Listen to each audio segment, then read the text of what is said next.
Today's show is sponsored by the ABV Barrel Shop.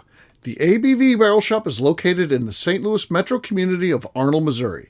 The ABV Barrel Shop is focused on one thing, single barrels. Best of all, you can try before you buy. Head over to abvbarrelshop.com to sign up for their email and text distribution so you know what they have in stock, what classes are coming up, and who from the industry may be coming in to visit. The ABV Barrel Shop. It's where single barrels live. We are also sponsored by the Bar to Go. The Bar to Go offers traveling minibars that are no bigger than a small purse or toiletry bag. Best of all, they are fully customizable so you can create the perfect piece that is unique for you. If you own your own business, what a fun and unique way to promote what you do. Check them out online at thebar2go.com. That is the number 2 in the Bar to Go. If you have wholesale questions, call my friend Isabel Clark at 504-481-1297. Finally, we are sponsored by the Neely Family Distillery. NFD is a family-owned business that keeps ringing up awards in the spirits world. Head to Sparta, Kentucky to experience the family history, award-winning spirits, and meet the Neely family. Check them out online at neelyfamilydistillery.com. Now, on to the show. Let's drink!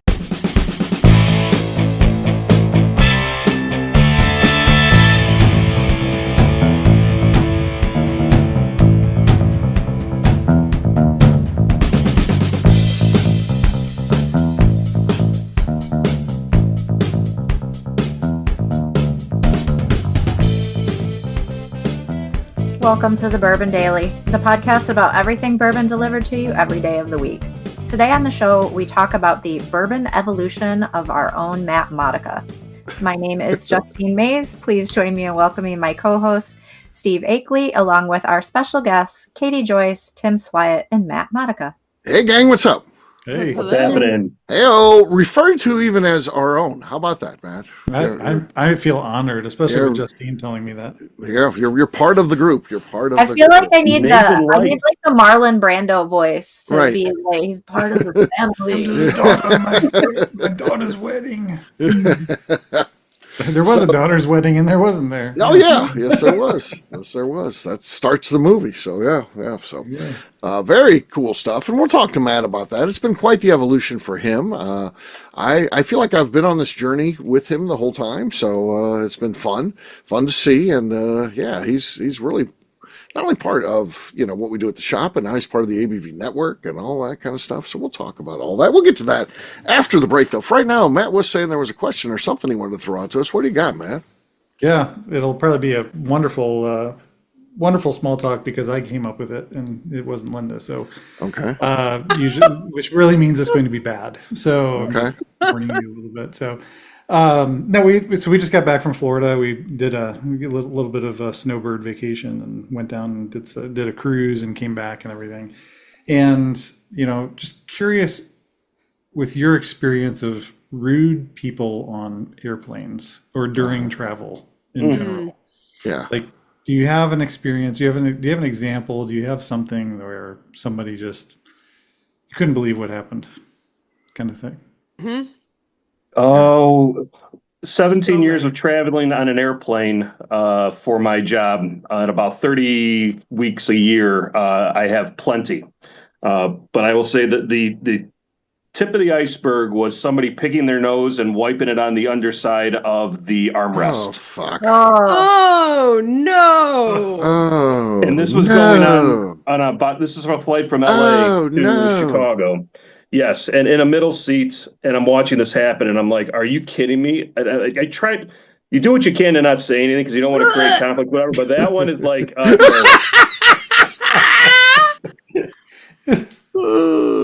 Was this an adult? This was an adult doing this. very much an adult. Yes. Okay. Same thing. I had 20 years of corporate world. I was a sales guy, so I was on planes and stuff all the time back in those days. And yeah, you see everything from people who won't sit down, people throwing up, you name it. People. Yep. One time I had a lady next to me freaked out, like got scared and just didn't want to be on a plane anymore. So all kinds of stuff like that. But again, not necessarily those are all rude. They're just poor behavior. Yeah, poor behavior. People, taking over bins, all kinds of stuff. But the worst one for me was I'm in a seat and I'm on the aisle seat and there's a person in the middle and they decide that they need a foot massage that they are going to do to themselves, but they peel off their shoes, their socks. I can smell the feet. And of course they have to put their, they have to cross their legs, and when they're crossing the right foot, that left foot is right touching me sometimes. They're massaging their, doing the whole thing. Yep. It's just fucking disgusting. Mm-hmm. I don't want to feel it. I don't want to smell your feet. I don't want your feet touching me. Nope. If your foot is like cramping and you've got to do something about it, I understand if you need to quickly slip off your shoe but keep your sock on and do something, but make it clear that you're having like a near medical emergency. Right. Anything outside of that, this was not that. They're uncomfortable. You embrace the uncomfortableness and you keep your fucking socks on. Right. Well, if you don't wear socks like me all the time, then you don't have to worry about that. But who doesn't wear socks when you're on an airplane? Come on. And his feet smell. I can look at him and with just what we have right here, I can be like, that guy's feet smell. I wore flip-flops on an airplane once, and I felt weird the entire time. Like, I needed to hide my feet because I was being inappropriate. So it has been... Well, no, I always wear compression socks, so I don't get, like, swollen ankles. But it is socks and full shoes. Getting older is great. It is. It's so wonderful, people. Yes. I can no longer fly with flip-flops. I need my full knee-high compression socks now to fly. Perfect. Wow. It's like you're ready to check in on the soccer match. Yeah. Yes, exactly. Especially because I am so limited on what pants I can wear to fly then, because most of my pants aren't full length because I have to special order them for my 36-inch inseam. And you want to be comfortable. So finding comfortable pants that are full length that aren't capri length, because then I once wore the pants I wanted to wear, because you also want pockets. So women's pants that are 36-inch inseam with pockets that are comfortable. I had one pair that was like capri length, a little short, and had these compression socks on, and I'm walking on our connection, and my family is like cackling, making fun of me for like my visible compression socks. Yeah. That's rude. It's rough to be Katie. I'll tell you what. It's rude. So, Katie, we got into a little bit airplane with you there, but anything you've seen or not taking advantage of being in first class and ordering a drink, totally fucking rude. Like, come on, order something. No, so talking politics would be the one. Don't talk politics. Don't talk religion. Like, be reasonable with your conversations on an airplane. It's cool to talk to the person next to you if they're also wanting to be talkative, but like, listen to the feedback. Are they wanting to talk to you or not? Because sometimes I've had some really great conversations with the person next to me on a plane and loved it. Right. But other times, like, don't talk politics, don't talk religion. That's happened many times. Right. The others would be... obviously the socks thing, totally weird. Be careful as well about pushing into the seat behind you. Like, don't be jamming your feet into the chair behind you. Even on my last flight, this girl, she like had her feet up because she had a service dog with her. But at one point, the guy in front of her like turned around and looked because she was just like jabbing her foot into the seat. And I'm like, they can feel that. Like, it's not like... When they drop that seat into my lap because they got to recline that 5'4" person in front of me who has to fully recline, I put that knee right in the center of their back as hard as I can, and good. Sometimes they'll be like bouncing around and be like, "This isn't comfortable." I'll be like, "Excellent. How do you think I fucking feel back here?" And it's a goddamn Sasquatch sitting in a chair. Yes. It's always the 5'4" person. It's always someone sub 5'6" who wants to recline their fucking chair. And I'm like, all the way back. Yeah. If you are sitting there with more than a 32-inch inseam, really, so anything more than average, like, look by any time before I would ever recline. I always glance behind me to see, like, is it a child behind me? Right. And then it might be okay. Yeah. Otherwise, I'm just going to stay upright because I have to, like, if I'm ever not in at least exit row, I have to brace myself because if they recline, I am shoving that seat back forward. Like, you are not taking up. I'm already. We're on the same page. You were saying don't mess with their seat. I mess with their seat. Mess with the seat, though. If they try to recline, they are now encroaching in your area of the very limited area you have, and they can fuck all the way off, because already you're not going to be able to feel your feet by the time you land. Like, if you are a tall person, you are going to have completely numb feet by the time you land because it's so tight. So reclining your seat without looking behind you and make sure there's either no one or a child or a really short person, shame on you. That's totally rude. It's horrible. Yeah. No. And anything of like, have a little bit of common decency. Just take 1 ounce of consideration of like, what can I do to not infringe on the time of someone else? Like, just to keep to yourself. So like, can I put my bag in here the correct way so that other people have room for their bags? Right. A bag that fits below the seat in front of me. Can I actually put it below me in front of me so that the overhead bins have space? Rather than trying to be so pushy and putting your bag the wrong way or putting an extra bag up there when you don't need to. And then it has made someone else's day worse. Like, just try to keep to yourself and be considerate for the slightest little ounce, and you are an appropriate traveler. There you go. I did have on my second to last flight, so on Friday, the first like person I saw removed from a plane for being drunk, which was highly entertaining though. So he gets on the plane and he's got a backpack on and he's walking back at this incredible reclined angle. Like his head is 2 feet behind his feet. Like, and I thought he had a disability. So he walks in and he like his feet keep walking and his torso stays by the cabin doors. Right. And so, like, he almost starts to fall, and then, like, he, like, reaches his hand out, and the person in the front row grabs his hand and pulls him forward, and, like, are you okay, sir? He's like, no, I'm fine. And then, like, pulls the seats and pulls his way back, and I thought he had some kind of medical condition. Turns out he was just really fucking drunk, because then 10 minutes later, maybe less, all of a sudden, a person comes flying through and, like, slams into my seat in the 4th row. And I look, and it's this guy again, and there's one of the flight attendants ushering him off the plane, and as he, like, continues then to stagger off the plane, they're like, yeah, there's no way he's flying with us. And so I'm like, oh, it was a drunk person I actually saw, like, kicked off a plane. Like, how can you be that drunk that you can't walk to your seat? I was impressed. No Sky Marshal, huh?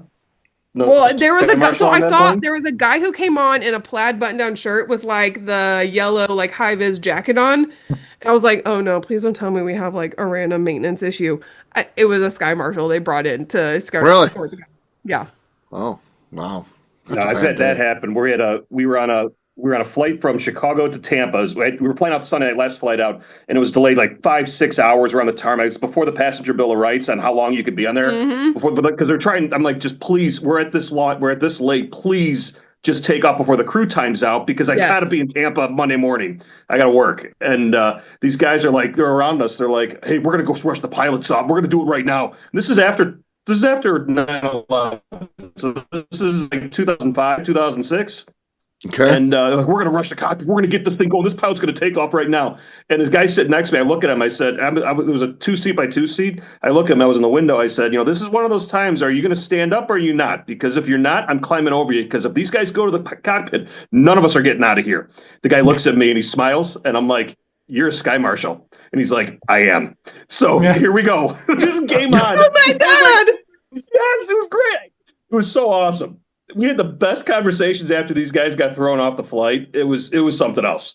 But he gave me a smile and he's like, okay, there's still good in this world that people will actually stand up for this shit and not tolerate this crap before you can be canceled for it.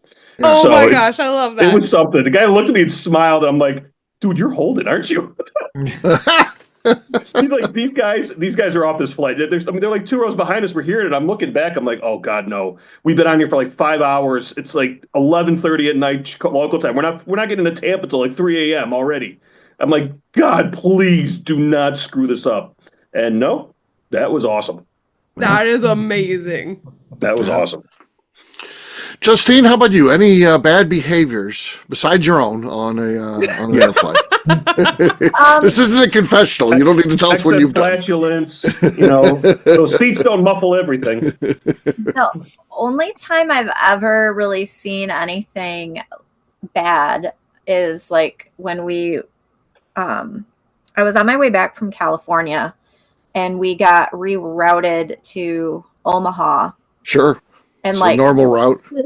Yeah. seven other planes got rerouted there, and it's kind of a smaller airport, Right. and just everybody being rude to the people that are trying to like rebook them on a different flight, like it's their fault or something like that.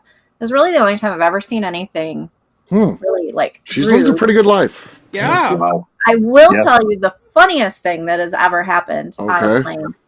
I was coming back from somewhere, and that flight was like running behind, so I was kind of like one of the last people to get on my next flight, like my connecting flight.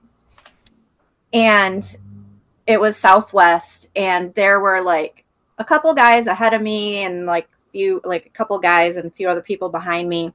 And it was like I said, towards the end. So there weren't very many seats left. And these two guys, pretty big guys, there was one sitting by the window and one sitting on the aisle. They stood up and were like, "We'll take her." Of course. Used me in between them because they're like, I mean, there was barely any room. So I can't imagine anybody bigger than me like sitting there for the rest of the flight. But I felt like it was like an It's weird that happened. We'll I take didn't, her. I didn't see that coming. Yeah. That was the whole game on Southwest. So when you would like have Right. one person in the aisle and one person in the window Yep. already, Yeah. and you're both like working to like look big so that like no one normal size sits next to you, and Yeah. then like a little person was by and you both kind of like shrink in, like Yeah. you're acceptable. And then so you just like change how you're sitting, and you always ask the flight attendant like, how full is this flight, so that you can like bet your way, or like can yeah. we both just kind of stick our elbows out and look uninviting and end up getting an empty seat in between us. The whole game Yes. is gone forever since Yes. Southwest gave in. Yeah, what happened to Justine? I've been done the same thing. Not the opposite side of that though, being one of the two guys that are sitting there. And I tell you what, here's how this goes down. People come in, you don't want them to come in, so you let them look big. Here comes a 5'4" very thin guy. Just keep going, sir. You play the same game. Then when the girl comes in, then you're like, yes, we'll take her. Yeah, so, You're like smiling, Right, trying yeah. to make eye Smiling. contact. Yeah, Yes. yeah. Like that. Hey, look, we're friendly. You Yeah, need look, people to sit we're by. the fun row. Yeah. Yes. Friendly. Never flew Southwest. I've avoided it my whole life. Southwest. You've Oh, yeah. never flown Southwest? It's legit Nope. terrible. But they finally, Refused to. they I finally, love Southwest. they've given up all their stuff that They're the bad people used to now. love. Yeah, now Yeah. they're just like Yeah. everybody else.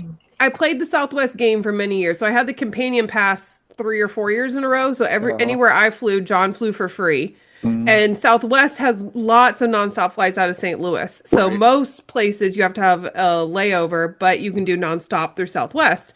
So it works great for St. Louis flyers. And before they changed all the rules, I took full advantage of that companion pass. We flied on points only, where we paid like $22 for the federal Awesome. fees only to so many places. Like they were so good for lots of years out of St. Louis. Yeah, it's all changed. It's all gone. Yeah, now they're just like everybody else. So finally, Personally They went experienced. to the dark side. yeah, they did. They did. Matt, you asked the question. these have Gotta been- have a story here. Well, I mean, these have been great. Then they, really, mine won't do it justice. But a couple things. So, like 2 or 3 things happened on this same flight, right? So one was we had the little kid behind us kicking on the back of the seat and pushing on the back of the seat, and Yeah, like you guys already described. that's more about the parents than the kid. And I then think. the parents not looking at them. Right. Yes. Yeah, ridiculous. that's awful. It's absolutely ridiculous. And then we had an exit row asshole that was, you know how they have to do the whole thing where they, the flight attendants have to describe like what Right. they need you to do. You have to verbally say yes. commit. And everybody was fine. They get to this last guy, and he was Mr. Talkative, and not paying attention. Didn't pay attention to anything they said. And the flight attendant asked him multiple times, "Sir, I need you to confirm with a yes or no." He Right. wouldn't answer.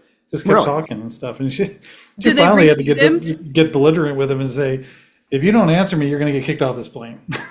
Oh, Thank that God means he she was real pushing. belligerent. Yeah, she was pushing. She was about ready to take care of him, but so luckily he did finally comply, and we moved on. But and then the last thing, and this ticks Linda off so bad, but we're in the back of the plane. We're probably 4 rows from the back or so. And, get to the gate, they open the doors, and what does everybody do? Everybody in the back of the plane gets up and starts pulling out all their crap and all their stuff, right? And it's just like, you're not going anywhere for 10 minutes, right? While everybody files out in front of you and everything. And it's just, I get like if you're, again, if you have like some sort of issue and you need to stand up and stretch or whatever, I get that. But like, it just annoys the crap out of us. So these people like itching to get out. Everybody wants to get out. We get it, right? It's just not, Yeah. How do you feel about the people who clap after a landing?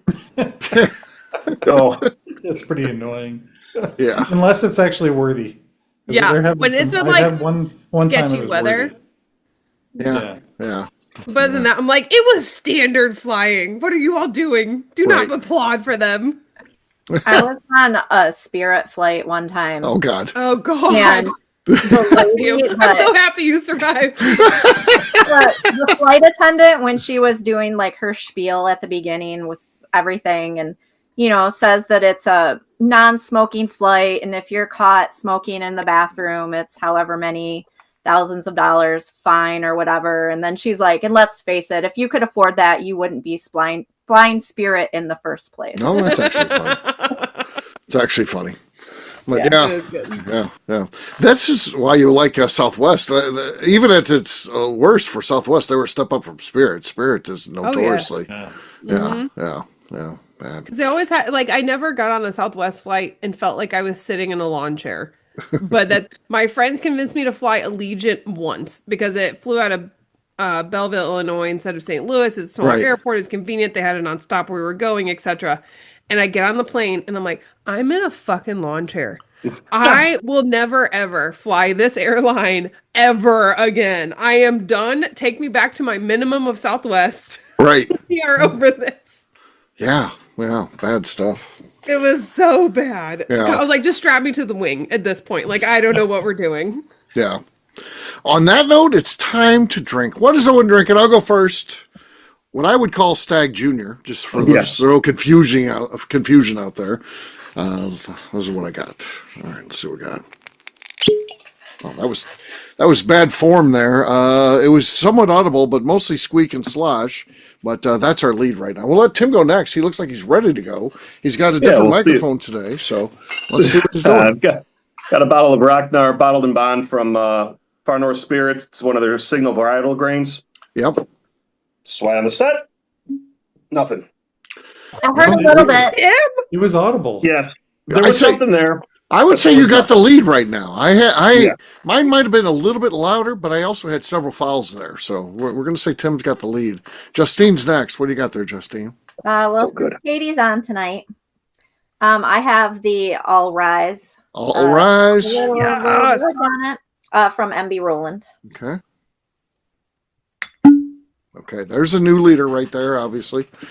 Justine takes the lead. Matt's next. This is one of my favorite bottles ever. It's Horse and Jockey. It's the first pick. Horse and Jockey 1. That's such a good bottle. It is. Yeah, I've been savoring it for a couple years now. So that was that for a couple-year-old bottle. That was very nice. Good. It's not going to beat Justine, but not from a lack of effort there. That was actually very good. Katie, you're last but not least here. I have Boxing Bear Fight Club Round 1/2 C. What's 1/2 C? It went into a death spiral. What happened with the numbering on the Fight Club? If you're into the Fight Club, yeah, I don't know what happened to the now we've got a whole new numbering system that started in January. It's better than the one round, which was just a question mark. Right. So, and then we've got two of I think it's round 7 or one of the round. There's 2 of them. There's two nines. And for a person who keeps their bottles in alphabetical order, it has really fucked with me, and I don't appreciate it. Even this one is the Dr. Pepper one, which says round 11, but isn't it like 12 or 13? Yeah. None of the numbers were ever right. Right. So we got a new system this year. We don't talk about Fight Club. This is true. Well, so we're breaking all the rules here. This is a round. It was in my box when I was at the barrel shop yesterday, so it hasn't made it downstairs yet. So that's what round this is. Okay. Yeah. The new one now is number 1 of 26. Is that what you got there? Maybe is it 1 of 26? 1 of 2C. Okay, this could look like a 1 of 26, but the pen ran out and the 6 was too big. So okay. So that's what you have. You have 1 of 26, meaning round 1, 2026. 2026. Yeah. That's his new system, supposedly. 2026. He is should have probably done what a the format. dash. He did a slash instead. It should slash. be 1 dash. It's a 1 slash and then 26. He really needs to get the stickers that look like the things that Round girls? Yeah. Yes. Yeah. That's a great idea. Anything better than this 1 over 2C that we have. So Yeah. It doesn't work well. No. How's it sound? Yeah. We'll see how it pops though. Okay. Oh, Okay. Katie wins. There you go. And even on my side, it let out like I paused. There was air. A little bit, so it was like, Yeah. and then it popped. Yeah. Did everybody go? I forgot. We got a little talks there. So. Everybody Yeah. Yes. Katie wins. All right. Cheers to Katie. Cheers. By the way, if you are in Fight Club, we're not talking about it, but if you were in Fight Club, there is going to be an amazing one coming up. I mean, it is baller. So hopefully that's next month. So we'll see. Or this month. Now, Write it February. down what it is because you won't remember after because the rounds are nonsensical in their names. It's true. It's true. It could be 2/2C, Yeah. which doesn't make any sense at all. No. Well, all right, we'll take a quick break. And then when we come back, we're going to be talking about the bourbon evolution of Matt Modica. We'll do that in just a few.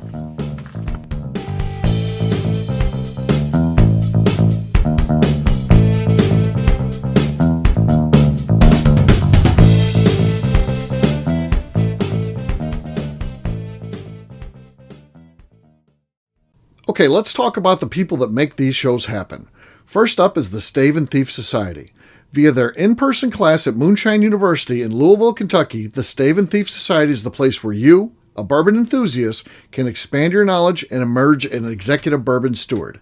In 2017, I completed my executive bourbon steward certification. It's the most comprehensive bourbon certification available and connects you with an expansive network of bourbon enthusiasts and professionals. Check out the full listing of in-person and online certifications and join the society today by enrolling at staveandthief.com. Speaking of executive bourbon steward certification, the ABV Barrel Shop in St. Louis, Missouri has developed a unique partnership with the Stave and Thief Society to offer a preparatory class to assist you in getting your executive bourbon steward certification. This prep class costs only $25 and is available to take live or online via Zoom. Graduates of our class receive a coupon code good for 15% off your executive bourbon steward certification held in Louisville, Kentucky. This saves you almost $90. Additionally, you can collaborate with fellow attendees to split travel costs when you go to Louisville. If you're interested in signing up for the class, simply head over to abvbarrelshop.com and check out the classes and events page. Last but not least, we are sponsored by Neely Family Distillery. Royce Neely is the 11th generation distiller in one of America's oldest distilling families. A visit to Neely Family Distillery takes you through family history, where you can see all the artifacts and newspaper clippings through the years from this family that started distilling in America after James Neely arrived from Northern Ireland in 1740. Today, Royce Neely and his team are crafting some of the best spirits in America. Their bourbon and absinthe offerings keep winning top honors in the spirits competitions. Recently, their absinthe made history as the first platinum winner in the absinthe category at the San Francisco Spirits Competition. Neely Family Distillery is definitely a bucket list destination if you are a bourbon fan. Learn more about their spirit offerings, visiting their facility, and the awards they have collected over at NeelyFamilyDistillery.com. And now, back to the show.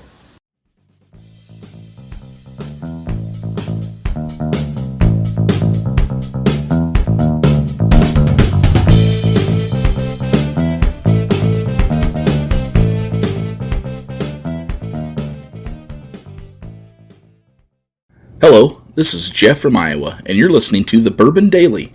Welcome back. Today on the show, we are talking about the bourbon evolution of our very own Matt Modica. Yes, we are. Hello! It's been unbelievable. So Matt and Linda came in not too long after we opened. Probably, I don't know, maybe the first month when we opened. It was very early on. It was November. So a couple November months. 22. Okay, a couple Linda months helped me after we remember. started. All right. So they come in and sit at the bar and just have a good time. Both Jim and I happen to be there, so that wasn't the case all the time there, but probably on a Saturday when we were both there. And they came in, and it was a good time. And Matt was very much like, this is not my thing. She's the whiskey person. I'm just here supporting my wife. She's making me do it. She's making me do it. And he was drinking the stuff, but he didn't seem like overly overjoyed. He didn't, wasn't like, we get people who like hate the whiskey and stuff. He wasn't that way either. I don't know. He was just somewhere in between. It wasn't his thing. That's the bottom line. And then, Linda apparently really liked the place because they kept coming back. And then over time, it started to change a little bit. Not from Linda's perspective. She just continued to just be a bigger and bigger fan. But then Matt, turned the corner where he started to seemingly really liking the stuff and liking the events and all that kind of stuff, right? Did I say anything wrong there, Matt, in that? No, yeah. I mean, I'll add in a couple details because, like I said, Linda helps me remember these things. But Linda had read about you guys in the shop opening and everything, and there's a local newspaper called the Arnold Imperial Leader. And there was a little article in there, and it was really good. And she was like, hey, she told me a while ago before we came in, she's like, oh, I want to go to this, and I want to see what it's all about. And I'm like, oh, okay, we can do it sometime. I've never really thought about it. And then we were out, it was in November of 2022, and we went to there's a Walgreens, maybe a block or two away. Yeah. And we went there to get our flu shots and our COVID shots. Mm-hmm. And she was like, on the way back, she was like, actually on the way to Walgreens, she's like, hey, that's where that shop is. We should go there. And I was like, well, do you want to go after the shots and, get rid of some of the pain or whatever? And she's like, yeah, sure. So we had our shots. We came over, and that was the first sit down meeting you guys. And it was really cool. From my perspective, we are now empty nesters officially, right? So our kids are both moved out. At the time, they weren't, right? At the time, right. Anthony had moved out or was getting ready to move out, and Rachel was still in school and everything. And so we knew, coming up, like, we got to figure out what the hell we want to do whenever the kids are gone, and what do we do for fun, that kind of thing. And so Linda was like, I really want to do this because she really enjoyed whiskey and bourbon and everything, but didn't have a lot of experience with it. And then she said, hey, let's do this together. So it just ended up being a together thing. And that's why I was just like, well, okay, I don't really like it. I don't really know about it, but I'll see what happens. Right? Yeah. And it was... What I feel pretty good about that is we have a store that's designed for that. We welcome everyone, whether you're really into bourbon, you're new to bourbon, whatever it is. We want you to come in and sit down and talk, and that's what you guys did. I mean, you sat down and talked at the bar, and you tried through things, and here's what we would recommend based on what you're telling us. You went through the whole thing, and then over time, you just keep doing that. Rinse, slather, repeat. All of a sudden, you get into it. I mean, Yeah. I mean, we just mentioned earlier, we went on a cruise recently, and I just got back a couple days ago, and the cruise was full of old fashions and bourbons and classes and different kinds of things all around whiskey, because now we just both enjoy it, and we just like to learn and maybe even teach some of the people that work on the ship a little bit of something, and some of that kind of stuff. So it's been really cool. I just kind of looking back on it, my taste buds have definitely, and my the profiles and everything I'm finally starting to be able to taste some of the stuff that you guys would always say about things. I was like, this tastes like vanilla or whatever. I could never get any of that. But I'm finally getting there. I'm still not great at it, as you probably know with the rate the barrel picks, but yeah, I don't know. I've learned to enjoy it. And what I think really helped me, and not to overinflate you and Jim, but like that, it was you guys, right? I mean, it was your attitude, it was your perspective, it was the laid back nature of like, hey, well, try this, and we know you're at the beginning of this, so try that and think about this, and cool. And then honestly, just the conversations and the friendships and the things that have developed over time. It's been. It's really cool. It's just a really unique place and a really unique time to hang out with folks and do things. So now I'm in the poker club, and I do that. We're members of the syndicate. We're members of the speakeasy. Yeah. We participate in all those events and everything, or as many events as we can. Unfortunately, I'm frustrated because we were traveling when Gaffigan was in, and so I'm frustrated we weren't able to get to that because that would have been really cool. That's too bad. Yeah, that was really great. Which we'll be talking about on that show. Yeah, for sure. We're doing a show coming up about that. But yeah, just really an amazing thing. But yeah, you guys participate in a lot of the stuff, and it truly is like a family. I feel like anytime we do an event like the Gaffigan event or anything else, it's like a family reunion. I mean, I'm excited. I'm happy when these are going to be the day I'm going to see all these people. We'll look at the list and oh good, Katie's coming in today. Oh, the Modicas are coming in today. It might be a day where Tim's coming in or Justine's there because she's helping out work. Those are my favorite days when we get all of our friends coming in. So it's cool. No, it's totally. A lot of fun. It's just a ton of fun, and I don't know. I'm trying to think. I mean, well, the part two of the equation, from a collection, like a bottle collection perspective, like I think we had one bottle of Woodford when we started. Okay, yeah.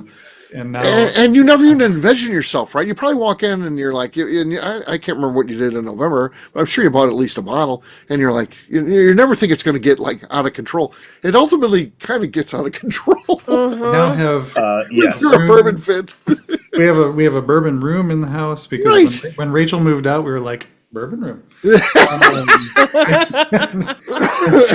what happens when you get into single barrels. The whole world changes. Well, and I'm kicking myself for not getting more of the blackberry mead that we had at a couple of shows back here because man, that's so good. And I don't know, there's just some that come around where you're like, man, I should have bought 3 or 4 of those. But yeah. It is definitely fun. It's such a great hobby for sure. And I can't believe how many people change. I mean, there'll be people coming in and be like, I've got 25 bottles. I'll never have more than 30 or anything. And then I'll just say, okay. I'll say, okay, sure. Yeah, and then 2 years later, I'll be like, how many bottles you got now? Because I'll remember that. And then I'll be like, how many bottles you got? Steve does his evil laugh. Right. Yeah. And they'll be like 175. I'm like, oh, interesting. Those are rookie numbers. You got to pump those up. Yeah, It's funny. I just switched teams at work, and one of the guys on my new team, he likes whiskey, but he never has more than like 1 or 2 bottles at a time. Right. Like we were talking about it the other day, and I said something about my collection. He's like, "It's not a collection. You should drink it." And I was like, "I do drink it, right? But I have more than like probably 3 lifetimes of bourbon that I can drink by myself." So it is a collection. There's a new episode, Steve. Yeah. I want that guy on to find out when we finally realizes who he's talking to. Right, exactly. You have no idea who you're even mansplaining Justine. Yeah, don't mansplain this one right here. But Justine, you even get into that moment where okay, I've got enough. And Justine came in the last time she was in town. She was helping out at what was it, the Artisan Festival? Was that the last one? Or no, 3.5 year festival. 3.5 year thing. Yeah. She's here for the 3.5 year festival. She's like, I'm not going to buy any whiskey this time. I've got enough, and that was steadfast. Day 1, day 2, still holding to it. I'm not buying anything. By the end of it, she's walking out. She's got a full case. Well, it wasn't so much. I mean, yes, I do have enough whiskey for myself, but it was also like I was trying to be good about spending money in general. Yes. Well, how'd that work out, though? Yeah. I didn't work out. Right. Yeah. No. We buy way too many bottles, and but almost all of it has come from the shop. And I want to say we're close to 200 bottles now. It's like it's the thing though, because it's like it's seriously what sucks you in because it's a single barrel. Like if I don't get it now, I'm never going to get it again. Exactly. Yep. And then like I took every bottle that I bought that weekend, I took over to like a get together and let them all try it. And I sent Steve a picture and he's like, I can't believe that you're just like having them drink all of that. Because I even took my Dr. Pepper one. She took Dr. Pepper, which is one of her all-time greats. He's like, I can't believe. And I'm like, I'm proud of what my friends do. Like, I want to show off what my friends do. Like my friends that make it and my friends that pick it. So like. What about your friends that sell it? Well, you pick it. Oh, okay. So that's you. Oh, okay. That's you. I thought I got left out of there. You didn't get left out. But like, this is my minor case rye that I bought that weekend. Like, this is what's left. Wow. And they all made me text Darren to put a case on hold. So I sold 6 bottles for Steve. She was our top salesperson in January. It ended up being 7 because I had to get a bottle to replace this one. So I have some at home. But it really is. You find those certain bottles where you're like, I wish I had 6 of these. Like, right. At that point, they're sold out. That's what keeps you going. Yeah. You can tell me all you want. I've got enough whiskey, and I've got way too much whiskey. I know how that is. But then you taste a bottle, and you're going to be like, man, that is excellent. I want that. Yeah. Curse you, Steve, because you're damn good at what you do from a marketing perspective. And so it's one of these like, oh, it's going to be here. There's only 20 bottles left. Oh, there's only 17 bottles left. And it's like, damn it, I got a call. Right. Yeah. Yeah. That's definitely part of it. So, yeah. So I'm so happy to hear that, Matt, that you and Linda have enjoyed this journey together.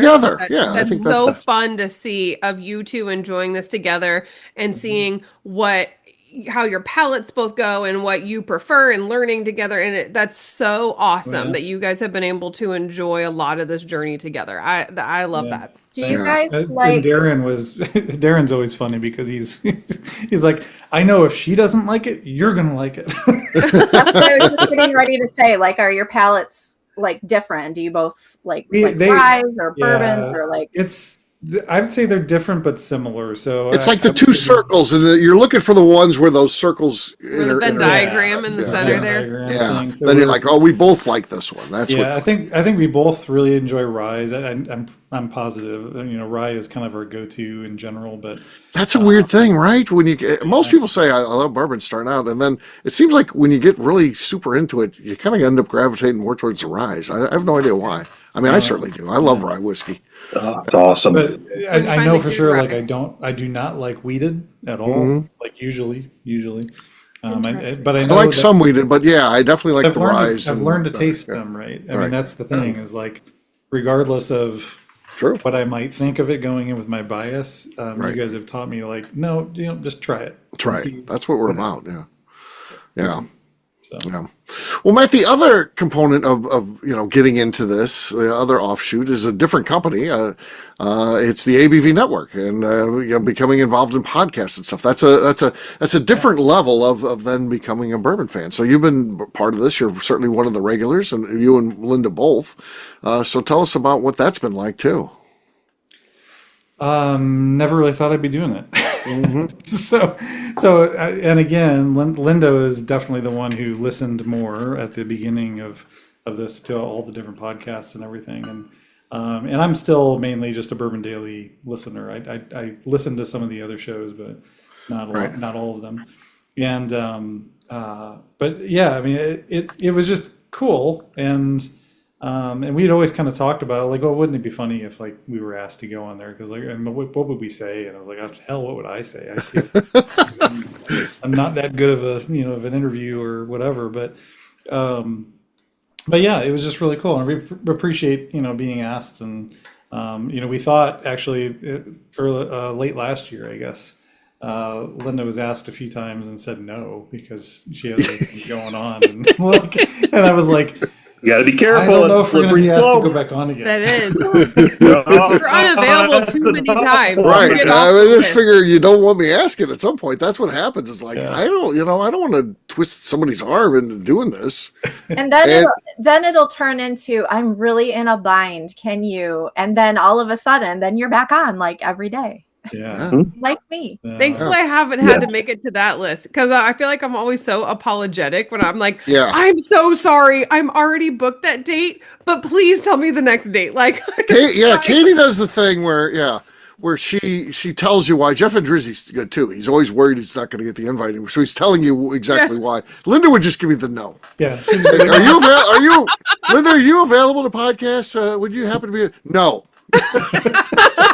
I feel like, felt like Ghostbusters. When someone asks if you're a god, you say yes. No, but it's I don't know.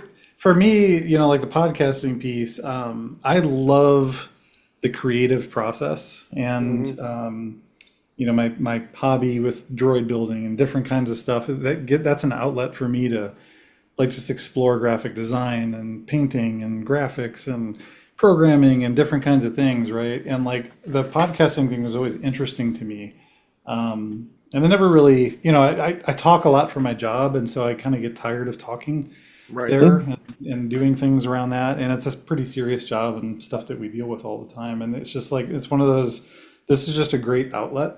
And it's good being with people I can now call friends. And I know, when we see each other, it's just kind of cool to kind of connect and get together. So it's just, I don't know, it's just turned into more of a friendship camaraderie thing more than, it doesn't feel like work. It doesn't feel like, oh gosh, I got to do a podcast. It was like, oh, I get to do a podcast tonight. That kind of thing. So very cool. You got to earn your keep. Every time. Got to bring your A game. Got to bring your A game. So every one of us try to do. Yeah. We don't want to be off the short list. So there you go. There's a little bit about Matt Modica's journey and how he's got to where he's at today. So pretty fun stuff. So we'll wrap this one up as we always do. Cheers to you, buddy. Cheers to Matt for sure. That's worth a cheers for sure. He's a good guy. All right. Well, let's talk about where people can find us. Matt, we'll start with you. Where can people find you? I'm boring and I don't do the social medias very much. So LinkedIn, Matt Modica. Matt Modica. All right, Tim. You can find me on Instagram at SwyGuy2112, on YouTube at our flagship whiskey, and at rushcreekdistilling.com in the curated barrel tasting section. Okay. We're going to have a show about that coming up, but next time he's on. I feel like we need to have a trip up there too. Yeah, we do. All right, Katie. That was a lot of choices. For me, you can just go over Instagram and find me at Katie Proof. All right, Justine. You can find me on Instagram at JA_Maze. All right. I'm pretty easy guy to find because I just use my name, Steve Akeley, across all social media platforms. And that's basically, I tried for a while to get like all the Bourbon Daily and all. It's just too much. So just Steve Akeley, whatever you do as far as social media, that's where you'll find out more about what's going on at the ABV Network. Check out the abvnetwork.com site. That's where we put our content. And of course, check out abvbarrelshop.com. That's where we talk about what's going on at the shop. Justine, anything else to say before we get out of here? I would like to remind the audience to please give us a 5-star review. That includes comments. It helps new people find the show, which is very important to us.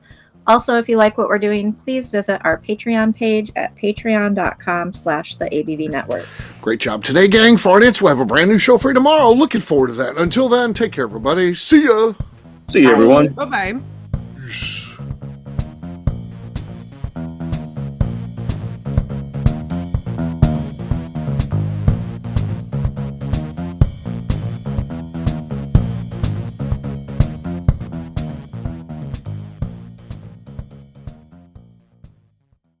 Before we let you go, let's talk about one last thing. The ABV Barrel Shop in the St. Louis community of Arnold, Missouri. The ABV Barrel Shop is focused on a couple of things. First of all, single barrels. We are the place where single barrels live. We go to distilleries, taste through the whiskey, select the best barrel, and have it shipped to our store where we present it to you, our customers, by allowing you to try before you buy. We're also known for the classes that we have in our education center in the store, as well as the events we have with industry professionals from the bourbon business. If you are in the St. Louis area, please come by and visit us at 6 Fox Valley Center in Arnold, Missouri. Or at a minimum, at least sign up for our email and text distribution so you know exactly what's going on in our shop over at abvbarrelshop.com. This is Steve Akeley, owner of the ABV Network, signing off. We thank you for listening to our programming and truly appreciate your support. The Bourbon Daily is part of the ABV Network. For more information or to become a sponsor, please visit abvnetwork.com. Thanks for listening and cheers. This has been a Steve Akeley production.